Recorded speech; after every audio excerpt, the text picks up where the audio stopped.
on building his new Nexus for his natural. So at this point, that probably stopped his unit production. So if LX can really push in here, he can probably do a ton of damage and stop that natural. Kind of a weak force field there, doesn't really do anything. He can easily just move right around it.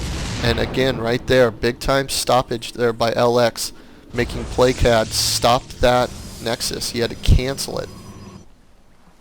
And then he uses the remaining minerals to warp in a bunch of units.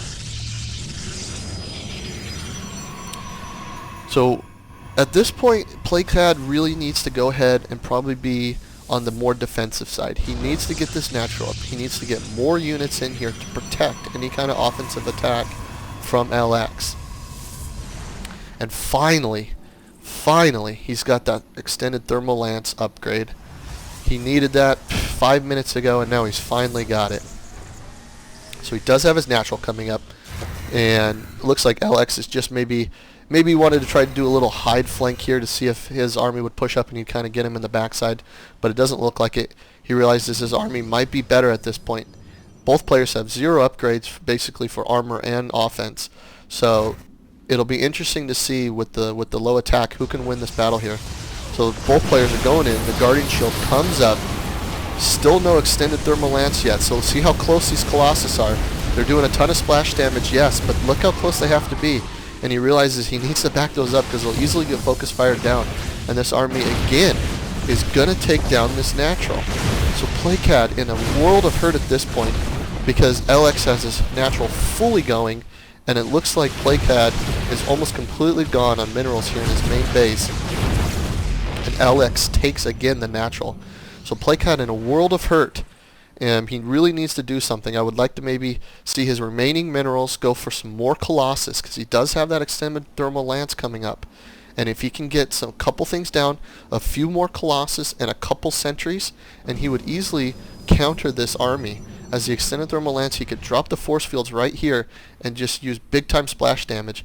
And let's see what we can do. He finally's got that thermal lance, and look how far back these Colossus can sit now.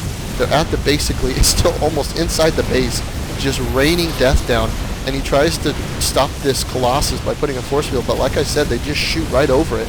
And look at this splash damage here from Playkad with that extended thermal lance. Look at that army, just completely decimated. They're all almost dead. A few units still have life, but everything else is in the red. And looks like Playkad has turned the tide simply by getting that thermal lance upgrade, like I had said. And look at this. He tries to come in. He does a little nice micro there. He's going to lose 1 Colossus, but 2 Colossus is clearly enough to waste these units right here. And now Playkad doing some good macro job to bring up some more units that he had built from his base. And now he's going to push on LX. He feels he's got the advantage. He wants to shut down LX's base here because he's only now at 47 supply. And these probes come out to try to do some damage, just do anything, because LX is completely on his heels at this point. He's trying to warp in more units. He's trying to do what he can. But look at these Colossus. Look how far they can sit back. These Stalkers can't get anywhere near him. And he just destroys his army completely by 1 single upgrade. And now he's going to push into his main base. And there's nothing LX can do at this point to change the game outcome. It is just way too far out of his reach because of that extended thermal lance upgrade. And he calls good game. And Playkad wins. So there you go, folks. If you have trouble playing PvP, get that extended thermal lance upgrade. Thanks again for watching, and stay tuned for some Gosu Cup Invitational.